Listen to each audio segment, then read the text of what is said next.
Good morning to you all. नमस्कार दोस्तों, स्वागत है आप सबको का मेरे YouTube channel that is biology at fingertips by Saurabh Yadav. तो दोस्तों, आज मैं लेक्चर सीरीज ऑफ क्लास 12 में क्या हूँ, जो हमारा चैप्टर चल रहा था अबाउट ह्यूमन रिप्रोडक्शन, जिसमें हम कर रहे थे द फीमेल रिप्रोडक्टिव सिस्टम। तो कुछ पार्ट्स हो चुके थे कि what are the primary sex organs, जो कि आपका ओवरीज होता है, और उसके बाद में मैंने बताया था it also includes oviduct, it also include uterus, it also includes what cervix, vagina, ये सारी चीजें हो चुकी थी। तो बेटा, आज मैं जो नेक्स्ट चीज मैं आप लोगों को बताना चाहता हूं, तो यहाँ हम डिस्कस करेंगे about the different parts of fallopian tube. कौन कौन से पार्ट्स होते हैं फैलोपियन ट्यूब, फिर कौन कौन सी लेयर होती है in case of uterus, birth canal कैसे फॉर्म होता है। ये सारी चीजें हम आज डील करेंगे इस लेक्चर में। उससे पहले जो हमारा बेसिक सा स्ट्रक्चर था, that this part is uterus and this whole part isthmus, ampulla, infundibulum, इन तीनों को मिला के क्या बोला था बेटा, दिस इज फैलोपियन ट्यूब और it is known as what, oviduct.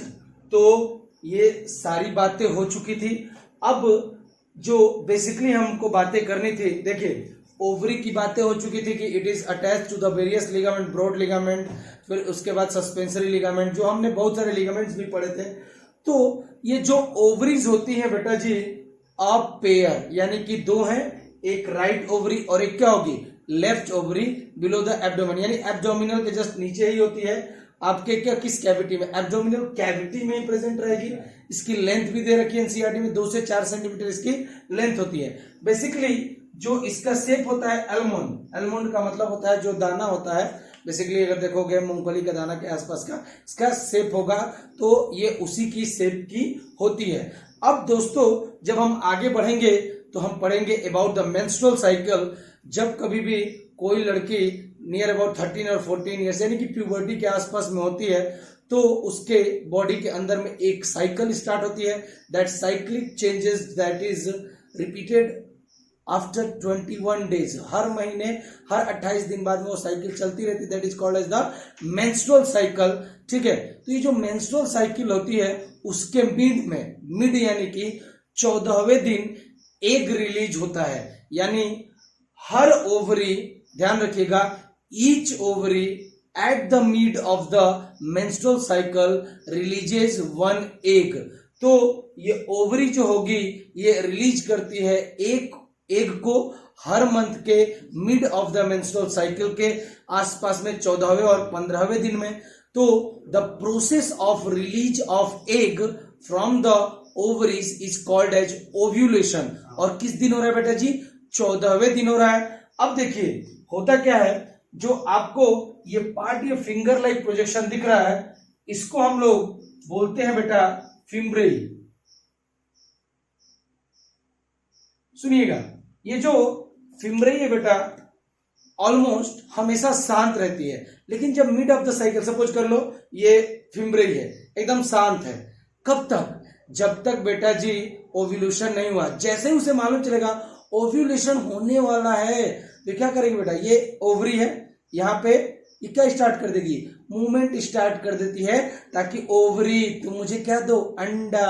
और जैसे अंडा दो, उसको पकड़ के मैं ले जाऊंगी कहाँ, डंडे में, डंडा नहीं बेटा, ये आपके कहाँ ले जाएगी, फैलोपियन ट्यूब में लेके जाएगी। तो देखिए ये जो पार्ट है ओवरी, ओवरी से रिलीज होगा क्या बेटा जी, मैं यहां बना देता हूं, मान लो एग रिलीज होगा, और ये एग रिलीज होने के तुरंत बाद कैच होगा। कौन इसको कैच करेगा, तो बेटा फिम्ब्रेई इसको कैच करेगा, और फिर इसको मूवमेंट करा के ampulla part of fallopian tube में ले जाएगा, जहां पे क्या होता है बेटा, फर्टिलाइजेशन। तो याद रखिएगा ये पॉइंट, इसको हम बोलते हैं ओव्यूलेशन। तो it is a process through which egg और ova are release from ovary at mid of the menstrual cycle, यानी कि 14वें दिन, and it will catches up by the, कौन कैच करेगा इस एग को, फिम्ब्री कैच करेगा, and it moves to the ampulla part of the fallopian tube, और वहां पे जाके वो क्या करता बेटा, वेट करता है फॉर स्पर्म कि स्पर्म आएगा तो फर्टिलाइजेशन होगा। अब सुनिएगा, कभी कभार एम्स में एक बार क्वेश्चन पूछ लिया गया था। क्या पूछा था देखिएगा, सपोज हमने बोला अ पेयर ऑफ ओवरी है, सपोज ये है राइट ओवरी, ये है लेफ्ट ओवरी। तो क्वेश्चन पूछा हुआ था how many eggs are produced within each ovary in whole year. एक ईयर में एक ओवरी के द्वारा कितना अंडा प्रोड्यूस होता है।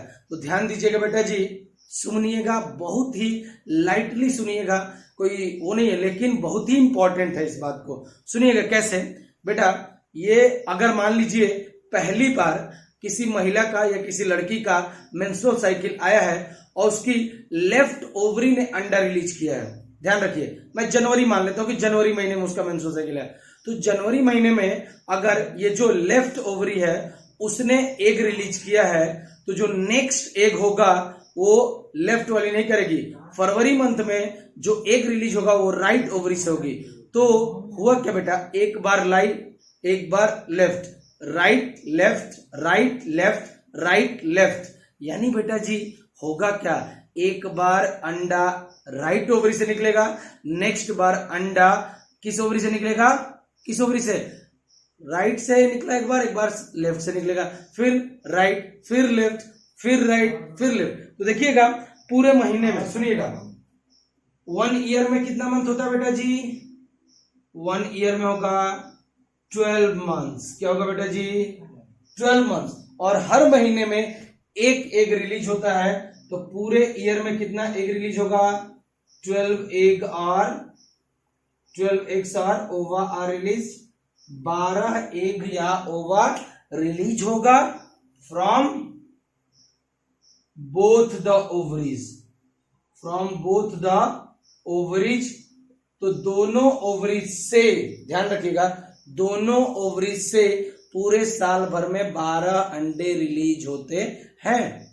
लेकिन अगर क्वेश्चन पूछते how many eggs are released by each ovary, तो बेटा ओवरी को मैं एक इधर बात लेता हूं, ये मान लीजिए हमारी कौन सी ओवरी है, राइट ओवरी, इधर मान लीजिए ये कौन सी ओवरी है, लेफ्ट ओवरी। तो सुनिएगा, ये हुई राइट ओवरी, ये हुई लेफ्ट ओवरी। तो एक अंडा अगर राइट से आ रहा है, यानी सिंपल सी बात है कि हर ओवरी रिलीज करती है एक अल्टरनेट मैनर में। अल्टरनेट मींस क्या हुआ, अभी राइट वाले ने की तो अल्टरनेट किसका पोजीशन आएगा, अब लेफ्ट वाली रिलीज करेगी, फिर राइट वाला का, फिर लेफ्ट वाला का। तो sorry, basically the right ovary will release how many eggs in a year, तो याद रखिएगा ओनली 6 एग्स, ओके। और लेफ्ट ओवरी ये कितना रिलीज करेगी, ये भी रिलीज करेगी 6 एग। तो याद रखिएगा each ovary releases 6 egg with in a year. कहीं पे आप इसको लिख लेंगे, each ovary releases 6 eggs in a year. तो हर साल में एक ओवरी कितना अंडा रिलीज करती है, 6 अंडा रिलीज करती है। नोट डाउन करेंगे, बहुत ही इंपॉर्टेंट, क्योंकि क्वेश्चन पूछा हुआ है आपके एम्स में पूछा हुआ है, okay. How many eggs are released by each ovary in a year, तो इन अ ईयर में कितना होगा बेटा, 6 एग्स, ध्यान रखिएगा। अब देखिए, जब हम पढ़ रहे थे तो वहां कुछ पॉइंट्स बताया था, क्या बताया था जरा सुनिएगा ध्यान से। हमने बोला था बेसिकली जो मेल गैमेट होता है, यानी कि स्पर्म होता है, वो होता है मोटाइल और एग होता है नॉन मोटाइल। सुनिएगा, स्पर्म को मैंने बोला था कि स्पर्म होता है बेटा जी मोटाइल और एग या ओवा होता है बेटा जी नॉन मोटाइल। क्या होता है जी, नॉन मोटाइल। तो बेटा जी आप बताइए, ओवरी से अंडा निकला और ये है नॉन, कैसा बेटा, नॉन मोटाइल की मोटाइल। तो आप बोलोगे सर ये तो मूव नहीं कर सकता है। तो बेटा ये क्वेश्चन आना चाहिए कि सर ये कैसे पहुंच गया एम्पुलर रीजन पे, how it reaches to the ampulla region, यहां से निकला, फिम्ब्रेई ने मान लीजिए पकड़ लिया, फिम्ब्रेई ने ले लिया, अब ये फिम्ब्रेई से कैसे गया भाई एम्पुला में, how did it reaches to the ampulla region, कैसे, तो बेटा जी 11th याद करेंगे, थोड़ा बहुत अगर 11th पढ़ा होगा तो 11th में आपको पढ़ाया गया होगा कि बेटा जो पूरा फेलोपियन ट्यूब है ये लाइंड होता है ऑन इट्स इनसाइड बाई क्या बेटा, सिलिएटेड कॉल्यूमिनर एपिथेलियम, तो एक एपिथेलियल लेयर होती है, यहां पे मैं थोड़ा इसको ब्रॉड बना के दिखा देता हूं आपको, देखिएगा,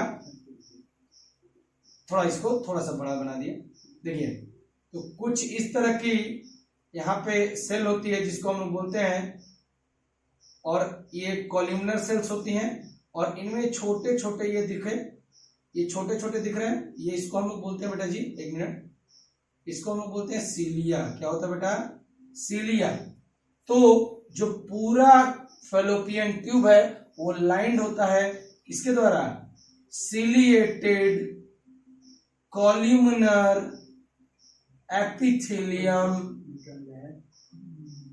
सेल्स, तो बेटा जी ये जो अंडा आया है, एक आया, दोनों साइड होगी नो डाउट, दोनों साइड ऐसे ही होंगे, अब ये जो अंडा मान लीजिए आया यहां से, अंडे के को मूव करा करा के लेके जाएगा कौन, सीलिया, सो याद रखिएगा आपका एग जो होता है वो नॉन मोटाइल होता है, लेकिन ये एम्पुलर रीजन पे कैसे पहुंचता है, by the help of ciliary movement that is going on inside the line of fallopian tube, इस पॉइंट को लिखिएगा, एग इज नॉन मोटाइल, यानी वो मूव नहीं कर सकता है, so then how it is reaches to the what, how it reaches to the ampulla part of the fallopian tube, इसका आंसर है fallopian tube, fallopian tube is lined, यानी lined यानी अंदर से लाइनिंग होती है, lined on its inside by, क्या होगा बेटा याद रखिएगा, सीलिएटेड, यानी कि सीलिया मौजूद होते हैं, तो सीलिया जनरली क्या होता है, कुछ एक्स्ट्रा एजेस होते हैं जो कि प्रेजेंट होते हैं सेल्स में, जो हेल्प करते हैं इन मूवमेंट में, सो सीलिएटेड कॉल्यूमिनर एपिथेलियम सेल्स, तो याद रखिएगा सीलिएटेड कॉल्यूमिनर एपिथेलियम सेल्स होगी, एंड ईच सीलिया किसके मूवमेंट में मदद करेगा, किसको ट्रांसपोर्ट करेगा, एक आया है फिम्ब्रेई के पास में, एक को लेगा और ट्रांसपोर्ट कर देगा एम्पुला तक, and each cilia help in transporting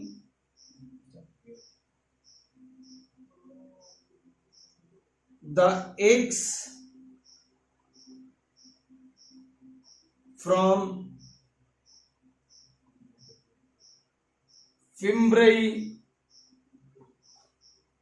to ampulla, कहां लेके जाती है, ampulla is basically the site of fertilization, कई बार आप सुने होंगे कि एम्पुलरी स्थमिक जंक्शन पे, तो जहां पे एम्पुला और स्थमिक यानी कि यूनाइट होता है, that junction is called as the ampullary isthmic junction, वहीं पे आपका फर्टिलाइजेशन होता है, तो ये फिम्ब्रेई से कहा जाएगा to ampulla of fallopian tube, note down कर लीजिएगा, बड़ा ही इंपॉर्टेंट पॉइंट है कि बेटा जी फेलोपियन ट्यूब, चूंकि एक जो होता है नॉन मोटाइल है, तो नॉन मोटाइल है तो कैसे एम्पुला तक पहुंचेगा, how did it reaches to the ampulla part of the fallopian tube, because whole fallopian tube is lined on its inside by ciliated columnar epithelium, और ये सीलिया इस तरह से क्या करेगा बेटा, मूव करेगा, आजा ले लेके कहां पहुंचा देगा, एम्पुला तक पहुंचा देगा, so ampulla is basically the site of fertilization, note down कर लीजिएगा, बड़ा ही इंपॉर्टेंट पॉइंट, बहुत ही इंपॉर्टेंट पॉइंट्स है जो पूछे जा सकते हैं आपके लिए, बड़ा इंपॉर्टेंट है, ठीक है, चलिएगा, तो हम लोग जो फेलोपियन ट्यूब है उसके बारे में कुछ पढ़ लेते हैं, ठीक है, ठीक, तो देखिएगा, पहले हम स्टार्ट करते हैं, ठीक है। ये देखिए, इस्थमस, एम्पुला, इनफंडिबुलम, ये तीनों मिलके बनती है फेलोपियन ट्यूब और ओवी डक्ट, इसको हम लोग बोलते हैं।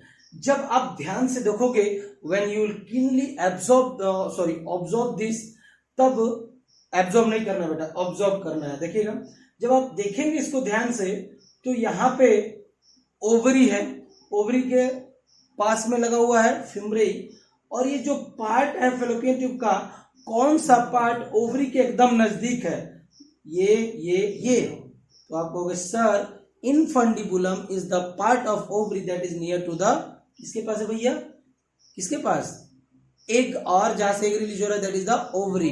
सो ओवरी से सटा हुआ पार्ट जो फेलोपियन ट्यूब का, उसको बोला है इनफंडिबुलम। उससे पहले कुछ हम फेलोपियन ट्यूब के बारे में कुछ पॉइंट्स दे रखे हैं, उसके बारे में जानने की कोशिश करते हैं। तो हेडिंग डाल लीजिएगा fallopian tube. Okay, so fallopian tube को हम लोग क्या बोलते हैं बेटा जी? It is also known as oviduct. तो पहला तो पॉइंट यही लिख लीजिएगा, it is also known as oviduct. पहला पॉइंट यही है कि इसका दूसरा नाम है ओविडक्ट।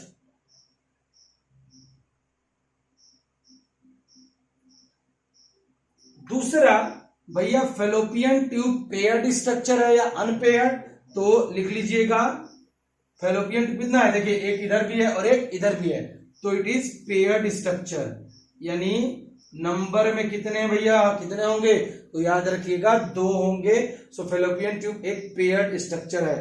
अब एक बात सुनिएगा, देखिए, जब एम्ब्रियो डेवलप होता है आपके, जैसे फीमेल के उम्ब में, यूट्रस में, तो बेटा जी वहां पे कुछ हार्मोनल सिक्रेशन होता है जो बेसिकली ये डिसाइड करता है कि जो फीटस डेवलप हो रहा है वो मेल होगा या फीमेल होगा।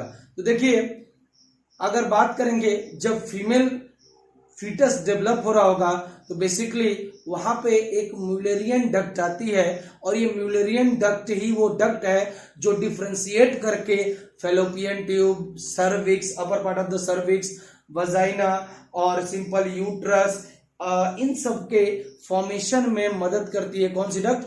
Mullerian duct. अगर म्यूलेरियन डक्ट पाई जाती है आपके उम्ब के अंदर में, दिस मीन्स वहां पे बेटा जी किसका डेवलपमेंट होगा? फीमेल चाइल्ड का डेवलपमेंट होगा। लेकिन इन केस ऑफ मेल, जब मेल का डेवलपमेंट होता है, तो मेल की जो टेस्टिज होती हैं वो सिक्रेट करती हैं एक special hormone that is known as the anti Mullerian hormone.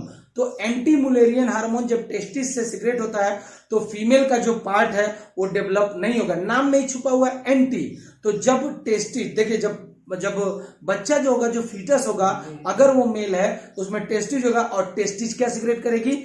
Anti Mullerian hormone. और ये जो एंटी मुलेरियन हार्मोन है वो कभी भी फीमेल के कैरेक्टर्स को डेवलप नहीं होने देगा। यानी वहां कौन सा चाइल्ड डेवलप होगा? मेल चाइल्ड डेवलप होगा।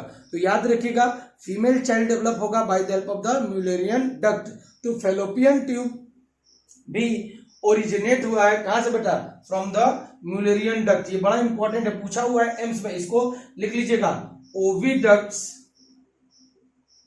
Oviducts are developed from Mullerian duct, MULLERIN, Mullerian duct. Note down करेंगे, बड़ा ही इंपॉर्टेंट पॉइंट है। यही डक्ट है जो किस चीज को ओरिजिनेट करती है? फेलोपियन ट्यूब को भी बनाएगी, यूट्रस को भी बनाएगी, सर्विक्स को बनाएगी, और upper part of the vagina उसको भी बनाती है। सो म्यूलेरियन डक्ट किस चीज को बनाएगी बेटा? मैंने जो बोला, फेलोपियन ट्यूब यानी म्यूलेरियन ट्यूब जो होगा, ये जो म्यूलेरियन डक्ट होती है ये डिफरेंशिएट होगी, यानी इसके अंदर में डिफरेंशिएशन होगा, और ये डिफरेंशिएट होकर फेलोपियन ट्यूब बनाएगी या यूट्रस बनाएगा, यानी बेसिकली फीमेल रिप्रोडक्टिव पार्ट बनाएगा म्यूलेरियन डक्ट, या फिर वजाइना बनाएगी, सर्विक्स बनाएगी, या फिर वजाइना बनाएगी जो सुपीरियर पार्ट होगा, केवल इंफीरियर वाला नहीं, जो ऊपर वाला पार्ट होता है उसका वो बनाएगी। तो याद रखिएगा, आपसे इतना डिटेल में नहीं पूछेगा, याद रखिएगा बस इतना कि कौन सी डक्ट से आपका फैलोपियन ट्यूब बना हुआ है, तो मुलेरियन डक्ट से बना हुआ है, नोट डाउन कर लेंगे, ठीक है। और दे रखा है हर फैलोपियन ट्यूब का जो अबाउट लेंथ लॉन्ग दे रखा है, तो ये 10 से 12 सेंटीमीटर, अपन पुराने लेक्चर में भी बता चुके हैं हम, ठीक। और extend from the periphery of each ovary, कहां से स्टार्ट हो रहा है, देखिए ओवरी के पास से स्टार्ट हो रहा है आपका ये फैलोपियन ट्यूब, और कहां तक जा रहा है, याद दिख रहे यूट्रस। तो याद रखिएगा बड़ा ही लॉन्ग है, जो स्टार्ट हो रहा है आपके ओवरी के पास से और कहां तक जा रहा है, यूट्रस तक जा रहा है। सो इसको भी लिख लीजिएगा, each fallopian tube is about कितना बेटा, 10 से 12 सेंटीमीटर लॉन्ग होगा, 10 to 12 centimetre long, and x tends, यानी कि कहां से कहां तक है, एक्सटेंड्स फ्रॉम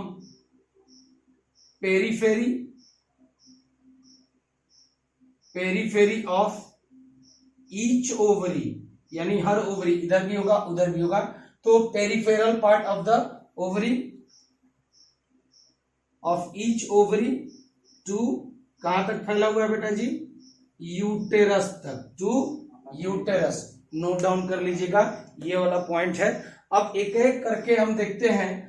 जो पहला पार्ट है ऑफ द फैलोपियन ट्यूब, जो फनल शेप का है, बेसिकली अगर देखेंगे जब आप गांव में रहते थे तो फनल का यूज किया जाता था, कुछ इस तरह का स्ट्रक्चर हुआ करता था, ठीक है, कुछ इस तरह का बेसिकली, ठीक है। तो ये फनल की तरह जहाँ पे यहाँ पे आपको फिम्बरी दिख रही है, तो जब आप इसको देखोगे एक छोटा पतला फनल ट्यूब की तरह होता है जो पार्ट है इनफंडिबुलम फैलोपियन ट्यूब का। और ये जो इनफंडिबुलम है ये सबसे नजदीक है टू द ओवरी, कहाँ दिख रहा है, ओवरी। और इसी पार्ट में कुछ आगे वाले पार्ट में कुछ फिंगर लाइक प्रोजेक्शन भी पाए जाते हैं, जिसको हम लोग फिम्बरी कहते हैं। वही क्या करता है बेटा, हर महीने के 14वें दिन एक्टिव हो जाएगा, आजा बुलाएगा, किसको, अंडे को बुलाएगा कि आजा बेटा अंदर, आगे चलते हैं, आगे का प्रोसेस करते हैं। सो याद रखिएगा, फर्स्ट पार्ट जो हम पढ़ रहे हैं, तो लिख लीजिएगा parts of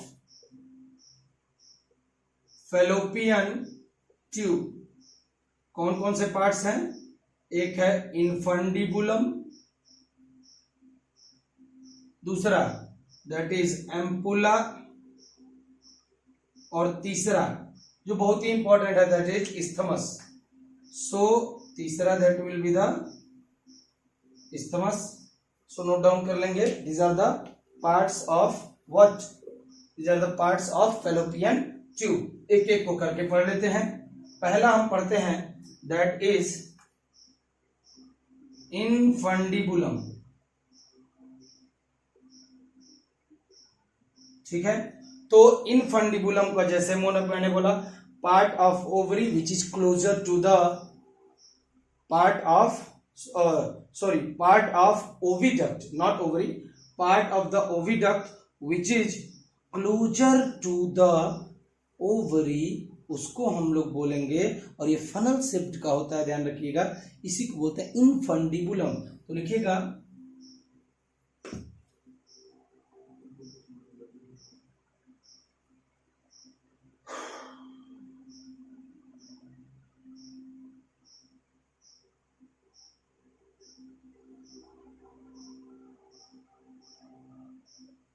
part of fallopian tube which is closer to ovaries, और ये कैसा है बेटा, and it is a funnel shaped, and it is of funnel shaped। याद रखिएगा कैसा होगा बेटा जी, फनल शेप्ड की तरह होगा। इसको हम लोग बोलते हैं कॉल्ड एज इनफंडिबुलम, उसी को हम लोग बोलते हैं इनफंडिबुलम। तो इसकी बात कर रहा है ये, that is called as infundibulum, जो आपका किसकी तरह बेटा, फनल की तरह है। अब जो आप देख रहे होंगे जो पार्ट है जिससे अटैच है फिंगर लाइक प्रोजेक्शन, वो है किससे अटैच? इनफंडिबुलम से। तो नेक्स्ट पॉइंट अगर आपको लिखना होगा एजेस ऑफ इनफंडिबुलम, ये पहला पॉइंट लिख लीजिएगा। सेकेंड, इनफंडिबुलम के बारे में ही है एजेस, यानी कि एक्सटेंडेड या टर्मिनल एंड आप कह सकते हैं। So edges of infundibulum possess finger like, ध्यान रखिएगा, finger like projection, finger like projection called as, क्या लिखा हुआ है? फिम्ब्रेई, कॉल्ड एज फिम्ब्रेई उसको बोलते हैं। और जो हेल्प करता है इन कलेक्शन ऑफ ओवरी, जैसे ही रिलीज करेगी, क्या बेटा जी, रिलीज करेगी एग को, ओवम को, उसको पकड़ने का काम, कैच करने का काम होता है फिम्ब्रेई का। So called as fimbriae which help in collection of ovum, okay, after ovulation. So note down कर लीजिएगा, ये भी बड़ा ही इंपॉर्टेंट पॉइंट है। that will be the infundibulum.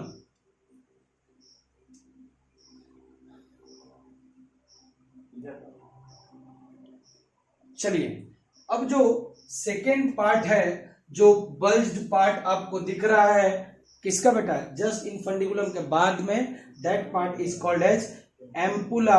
और फर्टिलाइजेशन बेसिकली कहां होगा बेटा जी? एम्पुला पे ही होता है। तो सेकेंड लिख लीजिएगा, it will be called as ampulla, second वाला पार्ट है, इसको लिख लीजिएगा। The infundibulum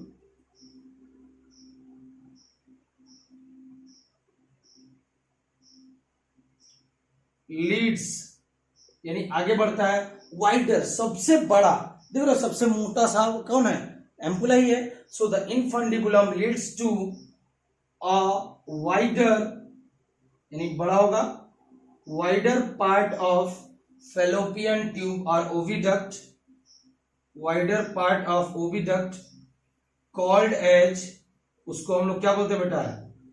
ampulla. और basically ampulla is also known as the site of fertilization. अगर स्पेसिफिकली बोलेंगे तो एम्पुलरी और स्थमिक, यहाँ पे स्थमस जहां से स्टार्ट हो रहा है उस जंक्शन पे यहाँ पे होता है, एम्पुलरी स्थमिक जंक्शन पे होता है। तो लिख लीजिएगा, fertilization takes place at ampulla. Okay, so second part भी complete हुआ। now the third part, which is generally the last part of fallopian tube and it attaches the fallopian tube to the, ये क्या दिख रहा है? uterus, that is called as the isthmus। और सबसे narrower, जिसका ल्यूमेन सबसे छोटा है, वो कौन है? ये आप कहोगे सर ये, तो इस्थमस का ल्यूमेन काफी छोटा होता है और isthmus is the last part of the fallopian tube and it connects the fallopian tube to the uterus. Note down कर लीजिएगा इस बात को भी। The third one, that is the isthmus. Isthmus note down करिएगा। The last part of oviduct is isthmus। Last part है बेटा जी isthmus। it has a narrow lumen, यानी कि इसका जो छेद है काफी छोटा है, नैरो ल्यूमेन, काफी पतला ट्यूब है ये, narrow lumen, and it joins the oviduct to uterus. तो ये यूटेरस से ओविडक्ट को जोड़ने का काम करता है। नोट डाउन करेंगे, that is the isthmus part. Okay, note down करिएगा।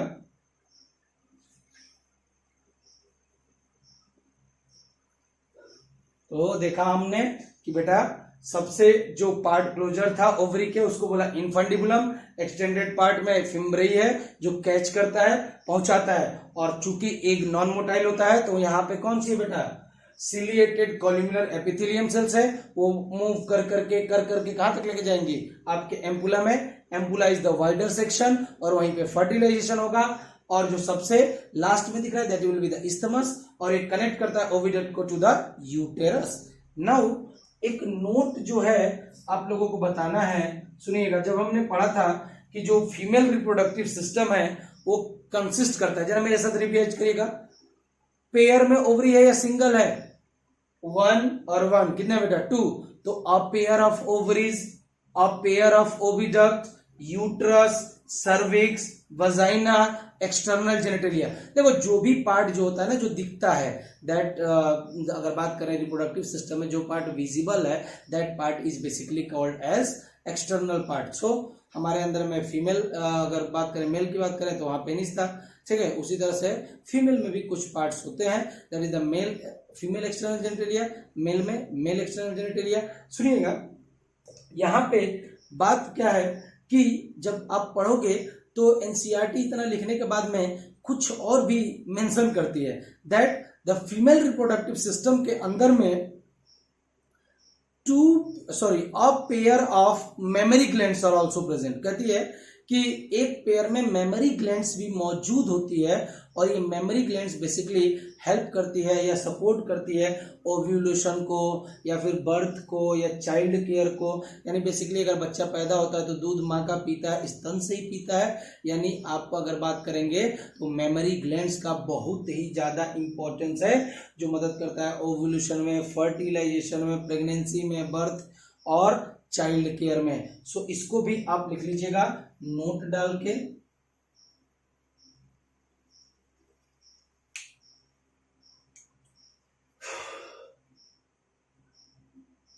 Female reproductive system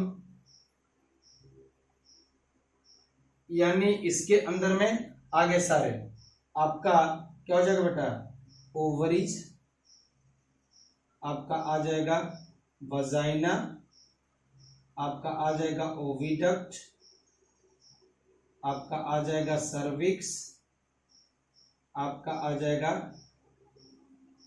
female external genitalia,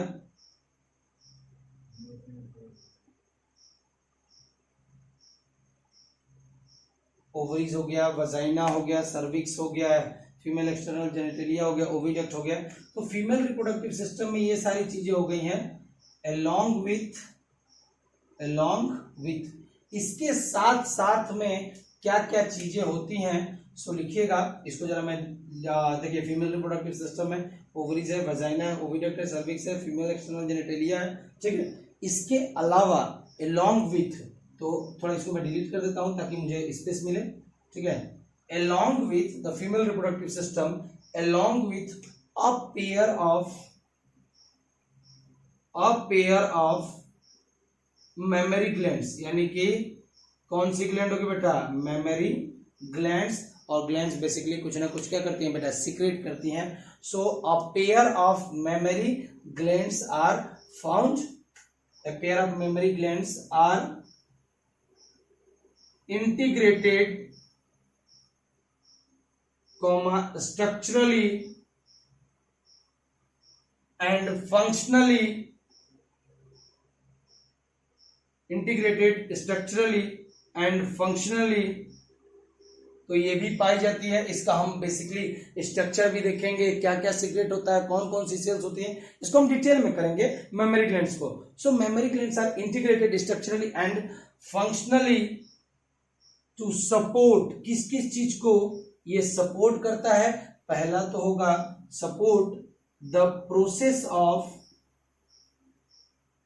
fertilisation, पहला तो हो जाएगा ओव्यूलेशन, ठीक है। Then there will be fertilisation,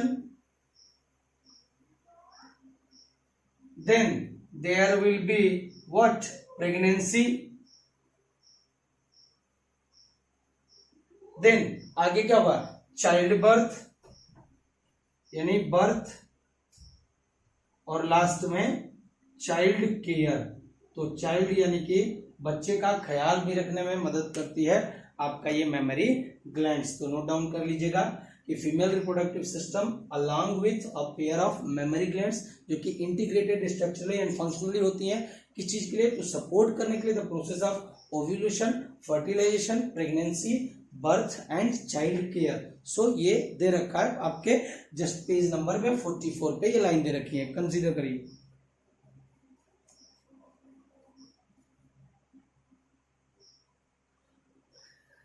चलिए अब आते हैं बेटा जी, जो नेक्स्ट पार्ट है आपका जो दिख रहा है, that is called as uterus. क्या है बेटा जी, uterus.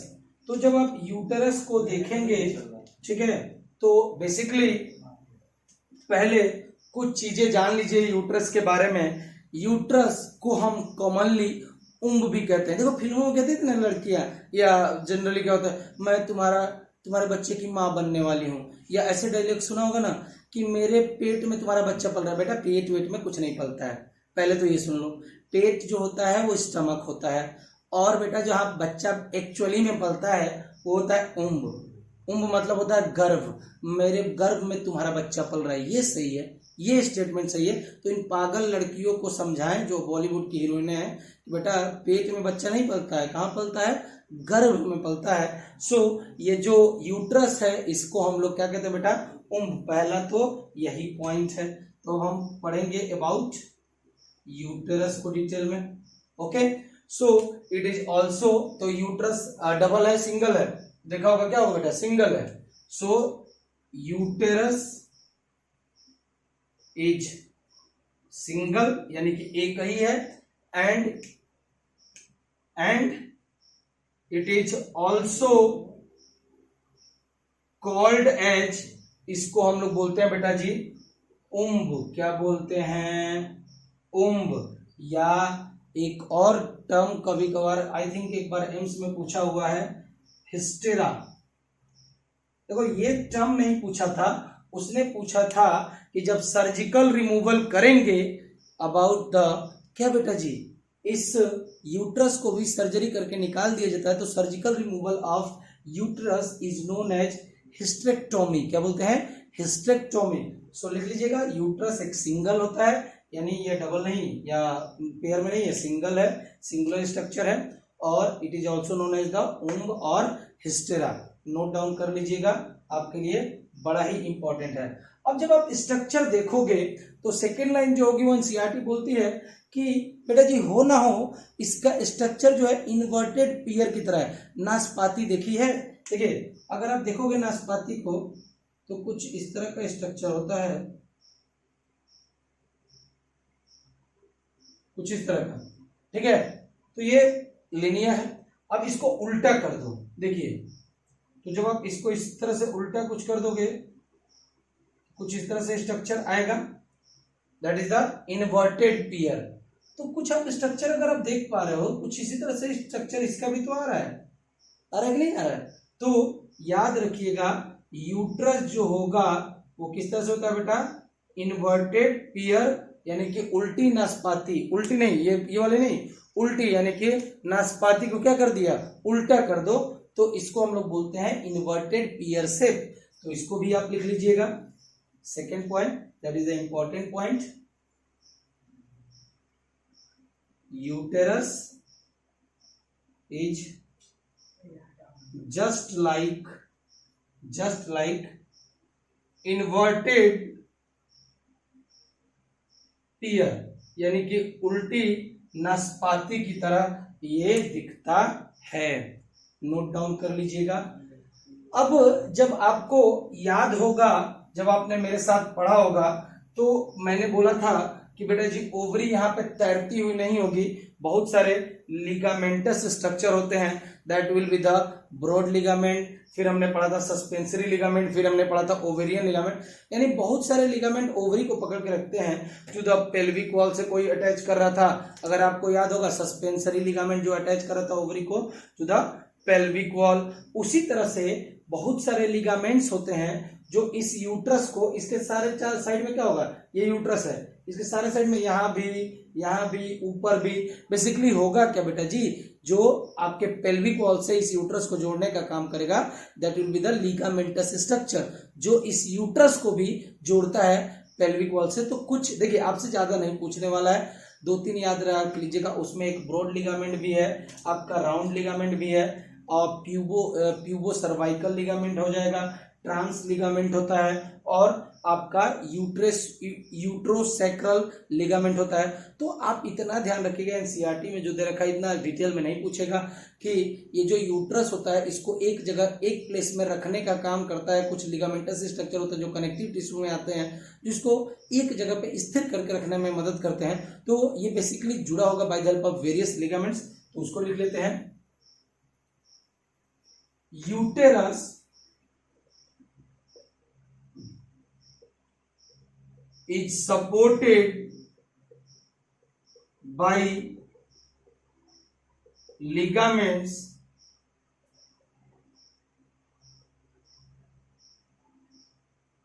that is attached to pelvic wall। यानी ये पेल्विक वॉल से जुड़ा होता है uterus by the various type of ligaments. कौन कौन से लिगामेंट्स हो सकते हैं, तो लिख लीजिएगा, कुछ ब्रॉड लिगामेंट्स जो हमने पढ़ा भी था, ब्रॉड लिगामेंट, फिर हो सकता है कुछ और लिगामेंट भी होते हैं, that is the round ligament, see there will be the pubo cervical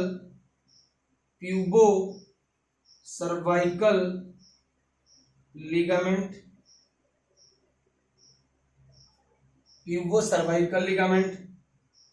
D that will be the transverse ligament, and E that will be the uterosacral ligament। तो ये कुछ लिगामेंटस स्ट्रक्चर हैं जो आपके बेसिकली अगर बोला जाए यूट्रस को कनेक्ट करते हैं टू द पेल्विक वॉल से। इतना ज्यादा डिटेल में आपसे नहीं पूछेगा, वैसे मैंने बता दिया। There will be the broad ligament, round ligament, pubo cervical ligament, trans ligament और यूट्रोसैक्युलर लिगामेंट से ये अटैच होता है टू द पेल्विक वॉल, क्योंकि ये सारा रीजन कहाँ बेटा, पेल्विस में है, ये पेल्विक रीजन में है। So it is attach to the pelvic wall by this ligamentous structure. So note down कर लीजिएगा। अब जो एक बात है, जरा उसको पहले ये स्ट्रक्चर को जरा ध्यान से देखेंगे और उसके बाद में मैं कुछ चीजें आपको बताऊंगा। जब आप ये स्ट्रक्चर देखोगे तो ये यूट्रस आपका खुलेगा कहाँ पे बेटा, वजाइना में। और जब ये वजाइना में खुलेगा तो ये जैसे यूट्रस के जस्ट नीचे क्या बेटा, सर्विक्स की ओपनिंग को बोला जाता है सर्वाइकल कैनाल। क्या बोलेंगे बेटा, सर्वाइकल कैनाल। अब मान लो मेरा मुन्ना यहाँ है जो काफी खुश है, अब तो मैं बाहर जाने वाला हूं, इसकी आंखें हैं, काफी मुन्ना खुश है, मुन्ना टुन्ना कुछ भी हो, काफी खुश है। अब मुझे बाहर जाना है, क्या करना है, अपना मुन्ना तो ऐसा ही, देखो ऐसे नहीं होता है, एम्ब्रियो का शेप अलग होता है, लेकिन मैंने बनाया, मान लो मुन्ना ऐसा है तो इसको बाहर जाना है। कहाँ जाना है, बाहर। यानी जब ये डिलीवरी होगी तो बेटा जी यूट्रस से बाहर जाएगा, यानी पहले यूट्रस से बाहर जाएगा, कौन से कैनाल से, यूट्रस के बाद सर्विक्स के अंदर में कौन सा कैनाल है, जिस कैनाल से ये सर्विक्स से होते हुए पास आउट करेगा, सर्वाइकल कैनाल, और उसके बाद वजाइना में आएगा। सो यूट्रस ओपन होता है किसमें, वजाइना में ओपन होगा बाय द सर्वाइकल कैनाल, और फिर बाहर निकल जाएगा किस ओपनिंग से, वजाइनल ओपनिंग से बाहर निकल जाएगा। तो इन दोनों को ही मिला दीजिए। किसको किसको मिलाने के लिए बोला बेटा जी, जरा ध्यान से सुनिएगा। यूट्रस ओपन हो रहा है वजाइना में bye the help of cervical canal. अब इन दोनों को मिला दीजिए, सर्वाइकल कैनाल और वजाइना, इन दोनों, यहीं से तो बर्थ हो रहा है बच्चे का, तो इन दोनों को मिला के बोला जाता है बेटा birth canal. Cervical canal and vagina, ये दोनों मिलके बनाते हैं बेटा जी क्या बेटा, बर्थ कैनाल। क्या बनाएंगे, बर्थ कैनाल जहां से बच्चा बाहर आएगा, जैसे बच्चे की बर्थ होगी तो देखिए बच्चा यहाँ है, सर्विक्स के जो ओपनिंग है वो सर्वाइकल ओपनिंग, बाहर निकला, फिर कहाँ आएगा वजाइना में, और फिर बाहर आ जाएगा, एक्सप्लोर करके बाहर आ जाएगा। यानी सर्वाइकल कैनाल और वजाइना इन दोनों को मिला के बोला जाता है क्या बेटा, बर्थ कैनाल। सो इस पॉइंट को नोट डाउन कर लीजिएगा। यूटेरस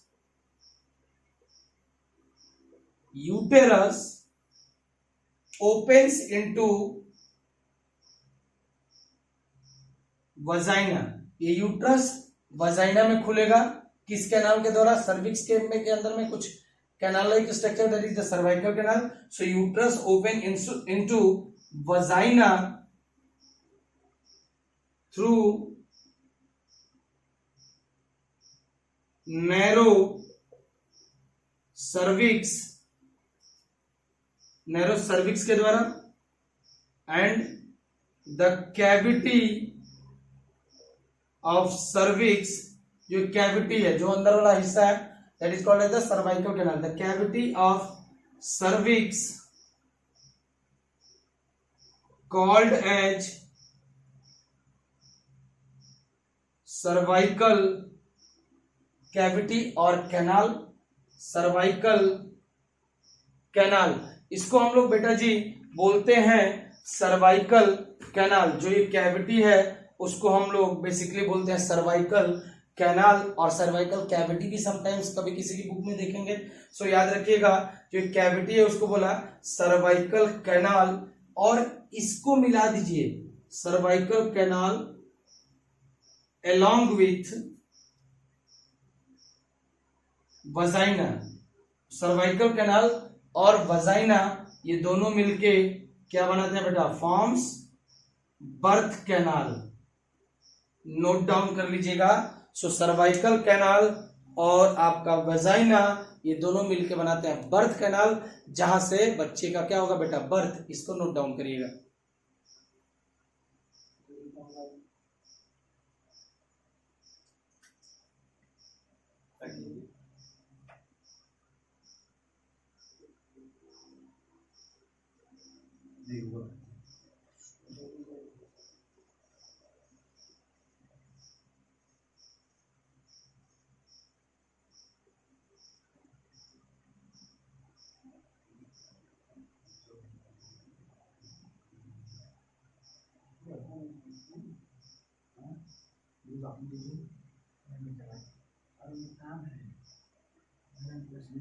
नहीं कर पड़ता है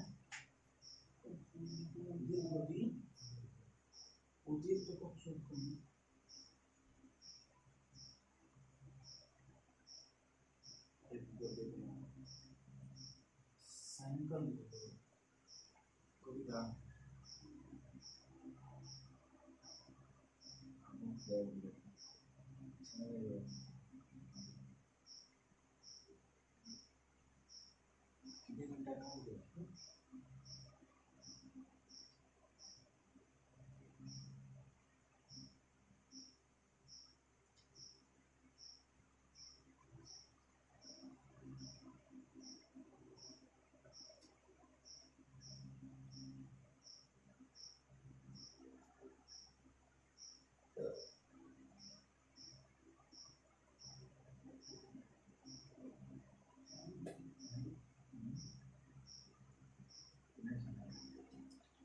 पापा का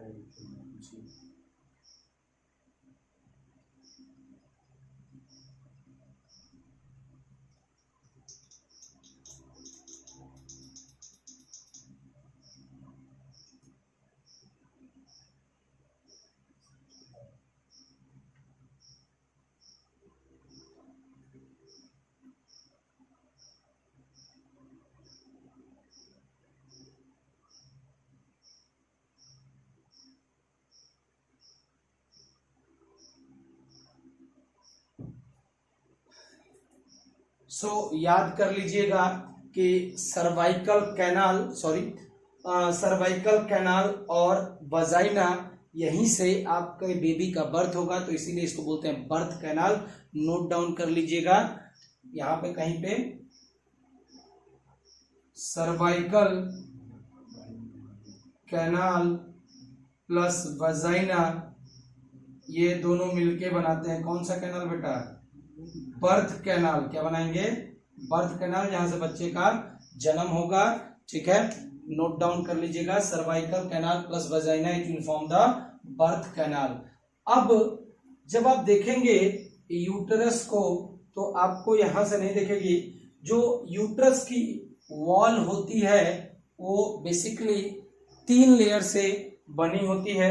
देखिएगा, जो बाहर वाली लेयर है जो ये दिख रही है वो काफी थीन मेम्ब्रेनस लेयर होती है, या अगर बोले थीन कनेक्टिव टिश्यू होती है, जिसको हम लोग बोलते हैं बेटा सबसे बाहर में होगी उसको बोलेंगे पेरीमेट्रियम। तो यहाँ थोड़ा मैं स्पेस चाहिए मुझे, तो मैं इसको डिलीट कर देता हूँ। ठीक है, और इसको भी डिलीट कर देता हूँ जहां से आपको समझ में आ जाए। ठीक है, डिफरेंट लेयर्स ऑफ यूटेरस।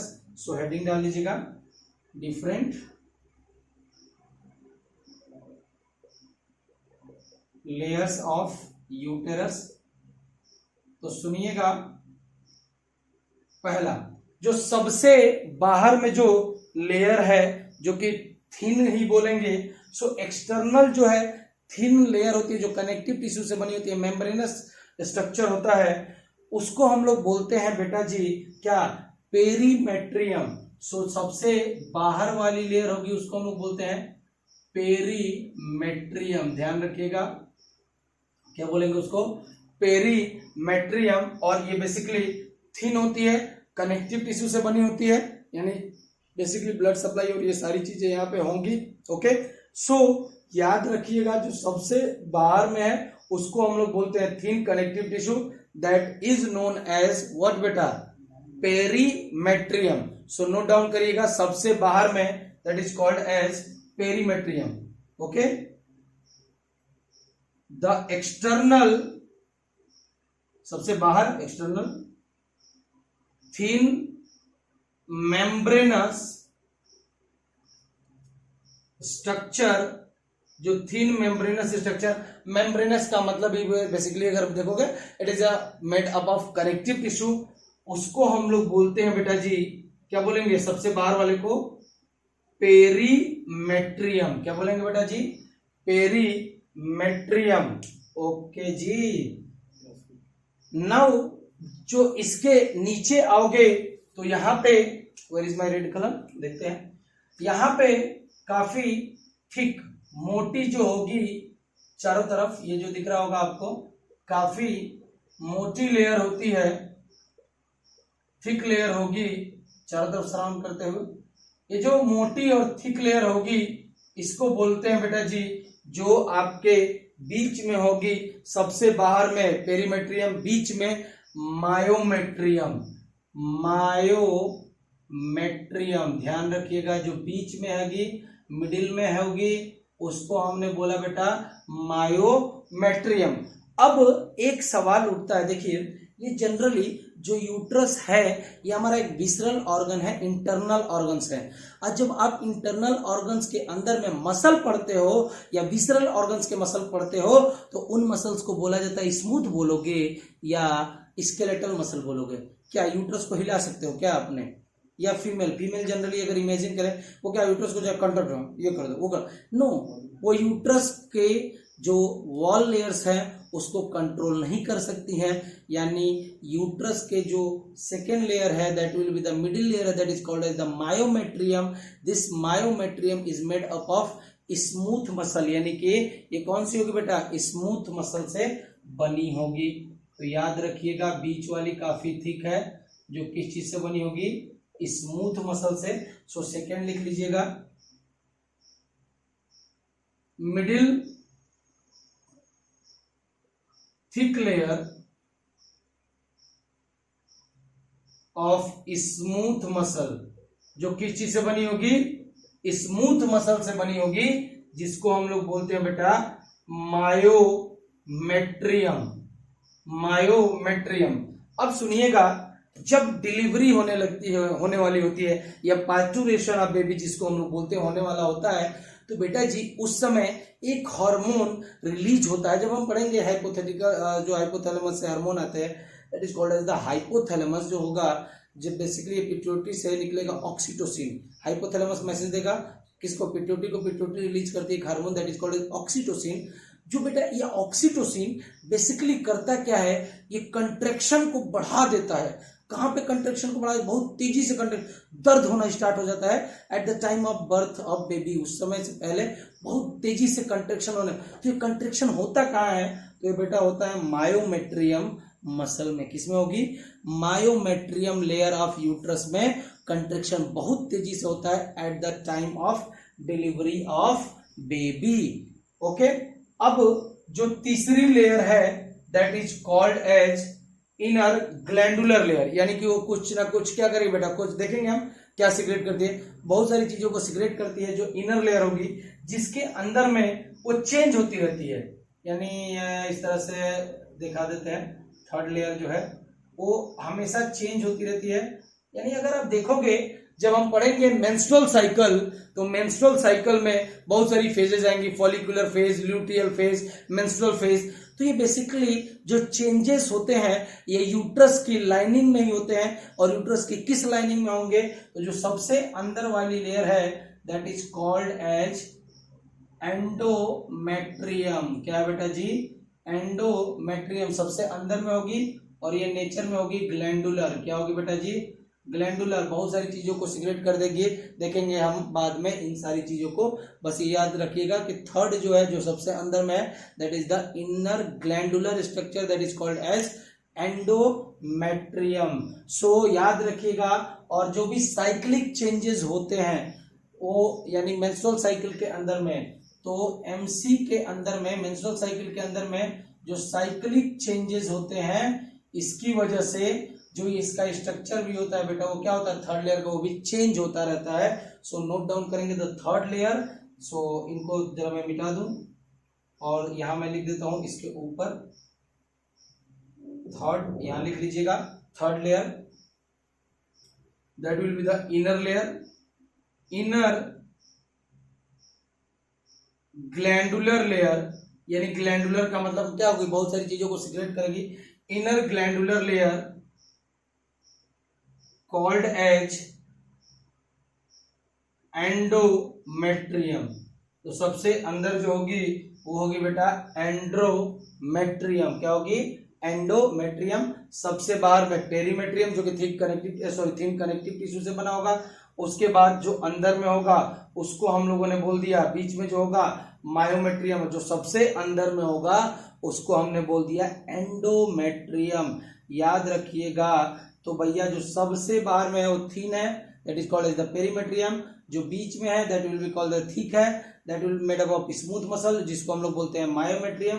जो सबसे अंदर में है जिसके अंदर में मस्कुलर चेंजेस होंगे, बेसिकली चेंजेस होंगे, मस्कुलर नहीं, वहां पे चेंजेस होते हैं ड्यूरिंग द मेंस्ट्रुअल साइकिल के, जो अंदर में जो भी चेंजेस होते हैं वहीं पे होते हैं, इसलिए उसका स्ट्रक्चर एक जैसा नहीं होता है, वो चेंज होता रहता है। सो इनर ग्लैंडुलर लेयर जिसको हम लोग क्या बोलेंगे, एंडोमेट्रियम, यही क्या करता है बेटा, दैट लाइंस यूट्रीन कैविटी, जो यूट्रीन कैविटी को लाइन करती हैं, ध्यान रखिएगा। तो यूट्रस जो होगा वो बेसिकली 3 लेयर से मिलकर बना हुआ है। सबसे बाहर वाली को हम लोग बोलेंगे पेरीमेट्रियम, बीच वाले को मायोमेट्रियम और सबसे अंदर वाले को हम लोग बोलेंगे एंडोमेट्रियम।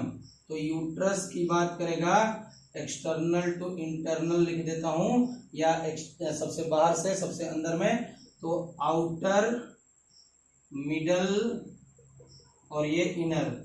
जो सबसे बाहर वाला होगा उसको हम लोग क्या बोलेंगे, पेरीमेट्रियम। ओके, जो कि थिन कनेक्टिव टिश्यू से बना होगा। जो मिडिल में होगा उसको हमने क्या बोल दिया, मायोमेट्रियम। और जो एकदम अंदर में होगा उसको कहाँ होगा, क्या बोलेंगे बेटा, एंडोमेट्रियम।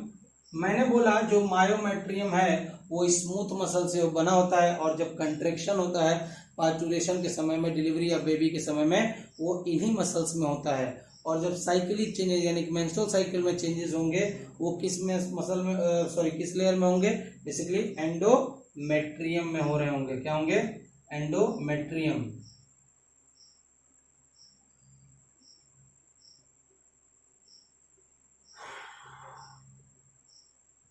ठीक है, नोट डाउन कर लेंगे। तो इन दोनों पॉइंट्स को भी हम लिख लेते हैं। बड़ा ही इंपॉर्टेंट पॉइंट है कि द एंडोमेट्रियम के अंदर में बहुत सारे साइक्लिक चेंजेस होते हैं ड्यूरिंग द मेंस्ट्रुअल साइकिल। इस पॉइंट को लिखिएगा, द एंडोमेट्रियम यानी कि सबसे अंदर वाली layer undergoes cyclic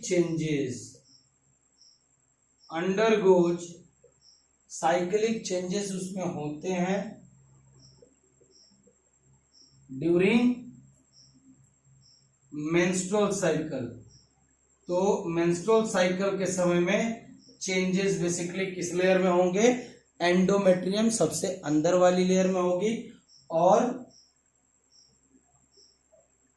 while the myometrium जो बीच वाली लेयर है that is the myometrium smooth muscle है, कंट्रेक्शन होगा डिलीवरी के समय में यहीं पे। while द मायोमेट्रियम, जो मायोमेट्रियम है, while the myometrium exhibit strong contraction, बहुत तेज दर्द होता है, strong contraction, okay, during delivery of baby. जब बेबी की डिलीवरी होगी तो बेटा जी मायोमेट्रियम, तो यहां कहीं लिख लीजिएगा स्ट्रॉन्ग कंट्रैक्शन होगा इसमें।